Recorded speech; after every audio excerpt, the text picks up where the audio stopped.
ದೇವೇಗೌಡರು ಹೋರಾಟಕ್ಕೆ ನಮ್ಮದು ಭಾಳ ಸಂತೋಷ. ಅವರ ಸುಪುತ್ರೇ ಇದನ್ನು ನೋಟಿಫಿಕೇಶನ್ ಮಾಡಿದ್ದು, ಆಯ್ತಾ. ಅವರೇ ಯಾಕೆ ಇದನ್ನು ತೆಗಲಿಲ್ಲ, ಅವರೇ ಮಾಡಿ, ಅವರೇ DLF ಜೊತೆ ಅಗ್ರಿಮೆಂಟ್ ಮಾಡಿಸಿದ್ದು ಅವರೇನೆ, DLF ಜೊತೆ ದುಡ್ಡು ಕಟ್ಸ್ಕೊಂಡಿದ್ದು ಅವರೇನೆ, ಅರ್ಥ ಆಯ್ತಾ. ಅದಾದಮೇಲೆ ಯಡಿಯೂರಪ್ಪನವ್ರ ಕಾಲದಲ್ಲಿ ಒಂದು ತೀರ್ಮಾನ ಆಯಿತು, 1900 ಎಕರೆನ ಅವರು ನೋಟಿಫಿಕೇಶನ್ ಮಾಡಿದ್ದಾರೆ. ತಿರ್ಗಾ KEDBಗೆ ಎಲ್ಲ ರೈತರು ದುಡ್ಡು ತಗೊಂಡಿದ್ದಾರೆ, ಅದೆಲ್ಲ KEDB ಆಸ್ತಿ ಆಗಿದೆ. ಎಲ್ಲ ರೈತರು ಕೂಡ ವಾಪಸ್ ಸಹಕಾರ ಕೊಟ್ಟಿದ್ದಾರೆ. ಅದಕ್ಕೆ ಯಾಕೆ ಅವತ್ತು ಕ್ವಶನ್ ಮಾಡಲಿಲ್ಲ? ಮಾಜಿ ಶಾಸಕರು ಯಾಕೆ ಕ್ವಶನ್ ಮಾಡಲಿಲ್ಲ? ಕುಮಾರಸ್ವಾಮಿ ಅವರು ಯಾಕೆ ಕ್ವಶನ್ ಮಾಡಲಿಲ್ಲ?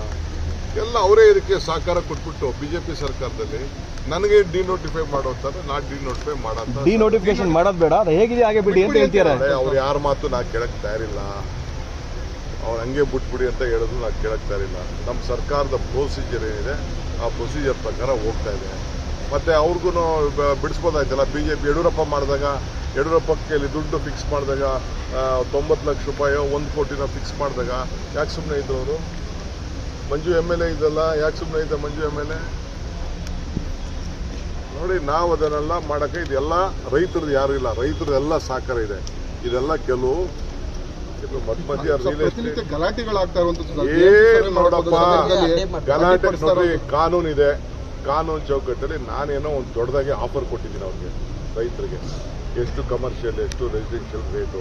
ಅವ್ರು ಬೇಡ ಅಂತ ಅಂದರೆ ಡೆಪಾಸಿಟ್ ಮಾಡ್ತೀವಿ. ಏನು ಒಂದು ಕಾನೂನಿದೆ, ಹಿಂದೆ ನೋಟಿಫಿಕೇಶನ್ಗೆ ಏನು ಬೆಲೆ ಇದೆ, ಗೈಡೆನ್ಸ್ ವ್ಯಾಲ್ಯೂ ಏನಿದೆ, ಆ ಪ್ರಕಾರ ಕೋರ್ಟ್ಗೆ ನೋಟಿಫಿಕೇಶನ್ ಮಾಡಿಬಿಟ್ಟು ಫೈನಲ್ಲು ದುಡ್ಡು ಡೆಪಾಸಿಟ್ ಮಾಡ್ತೀವಿ ಅಷ್ಟೇ. ನಾನಂತೂ ಇದನ್ನು ಯಾವ ಕಾರಣಕ್ಕೂ ಅವರೇ ಮಾಡ್ಬೋದಾಗಿತ್ತು. ನನ್ನ ಕಾಲದಲ್ಲಿ ಯಾವತ್ತೂ ನಾನು ಬಿಡೋದಿಲ್ಲ. ಅವ್ರ ಕೈಲಿ ನಾವು ಯಾರೋ ಒಬ್ಬ ಹೇಳ್ತಾರೆ ಅಂದ್ಬಿಟ್ಟು, ಬ್ರೋಕರ್ಗೆಲ್ಲ ಹೇಳ್ತಾರೆ ಅಂದ್ಬಿಟ್ಟು ನಾನು ಕೇಳಕ್ತಾರಿಲ್ಲ. ಯಾರು ಒರಿಜಿನಲ್ ರೈತರು ಯಾರು ಅನ್ನೋದು ಗೊತ್ತಿದೆ, ಡೂಪ್ಲಿಕೇಟ್ ರೈತರು ಯಾರು ಅಂತ ಗೊತ್ತಿದೆ, ಏಜೆಂಟ್ಗಳು ಯಾರು ಅಂತ ಗೊತ್ತಿದೆ, ಎಲ್ಲ ನಮಗೆಲ್ಲ ಗೊತ್ತಿದೆ. ಈಗ ತಂದು ರಿಲೀಸ್ ಮಾಡಲ ನಾನು? ಯಾರು ದುಡ್ಡು 900 ಎಕರೆಯಲ್ಲಿ KEDBಗೆ ತಗೊಂಡ್ಕೊಂಡಾಗ ಯಾರು ದುಡ್ಡು ತೊಗೊಂಡವ್ರೆ ಬಿಟ್ಟವ್ರೆ ಅಂತ ಯಾಕೆ ಮಾತಾಡಲಿಲ್ಲ? ಅದರಿಂದ ನಾವು ಏನು ಮಾಡೋಕ್ಕಾಗಲ್ಲ ರೈತರಿಗೆ. ಈಗ ತನಕ ಇವತ್ತು ಬೆಳಗ್ಗೆ ನನ್ನ ಹತ್ರ ಟೊಯೋಟಾ ಅವ್ರು ಬಂದಿದ್ರು, ನಮಗೆ 300 ಎಕರೆ ಬೇಕು ರೆಸಿಡೆನ್ಷಿಯಲ್ಗೆ ಅಂತ ಬಂದಿದ್ರು. ನಾನು ಹೇಳಿದೆ 300 ಎಕರೆ ತೊಗೊಳ್ಳೋದು ಮುಖ್ಯ ಅಲ್ಲ, ಈ ಜಪಾನ್ ಟೌನ್ಶಿಪ್ ಮಾದರಿಲಿ ನಿಮ್ಮ ಟೊಯೋಟಾ ಟೌನ್ಶಿಪ್ ಆಗಬೇಕು ಅನ್ನೋದು ಅವ್ರಿಗೆ ಹೇಳ್ಬಿಟ್ಟು ಕಳಿಸಿದ್ರು. ಎಲ್ಲಿ ಕೇಳಿದ್ದಾರೆ ಸರ್? ಅಲ್ಲೇ ಕೇಳಿದ್ದಾರೆ, 300 ಎಕರೆ ಟೊಯೋಟಾ ಅವರು ಕೇಳಿದ್ದಾರೆ. ಹೌದು, ರೆಸಿಡೆನ್ಷಿಯಲ್ ಟೌನ್ಶಿಪ್ ಮಾಡಬೇಕು ಅಂತ, ಒಂದು ದೊಡ್ಡ ಎದ್ದು ಕಾಣುವಂತ ರೀತಿ ಟೌನ್ಶಿಪ್ ಅದು ಕ್ರಿಯೇಟ್ ಆಗಬೇಕು ಅಂತ. ಇದರಲ್ಲೇ ಕೊಡ್ತೀರಾ ಅಥವಾ ಹೇಗೆ ಸರ್? ಇದರಲ್ಲೇನೆ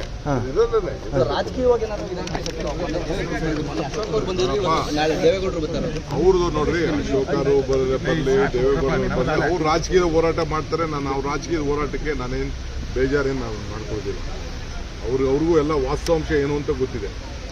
ಏನು ಗೊತ್ತಿಲ್ವ ಅವ್ರಿಗೆ? ಅವ್ರ ಪೆನ್ ಇತ್ತಲ್ಲ ಅವ್ರ ಹತ್ರ, ಅವ್ರ ಅಧಿಕಾರ ಇತ್ತಲ್ಲ, ಯಾಕೆ ಅಶೋಕ್ ಬಿಡಿಸ್ಲಿಲ್ಲ ಇದನ್ನ?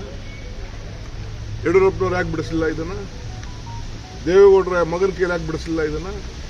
ಯಾವತ್ತು ಇದು ಬೇಡ ಅಂತೇಳಿ ಅವತ್ತು ಹೇಳ್ಬೋದಾಯ್ತಲ್ಲ, ನೀನು ಮಾಡೋದು ಸರಿ ಇಲ್ಲಪ್ಪ, ಇದು ಅವ್ರದ್ದೇ ಕ್ಷೇತ್ರ ಇತ್ತಲ್ಲ, ಇದು ನನ್ನ ಕ್ಷೇತ್ರ ಏನಿರ್ಲಿಲ್ವಲ್ಲ, ಇದು ನಾನೇನು ಮಂತ್ರಿ ಇರ್ಲಿಲ್ವಲ್ಲ, ಅವರೇ ಮಂತ್ರಿ ಇದ್ರಲ್ಲ. ಸುಮ್ಮನೆ ಈಗ ನಮ್ಮ ಮೇಲೆ ತೋರ್ಸೋಕ್ಕೆ ರಾಜಕಾರಣ.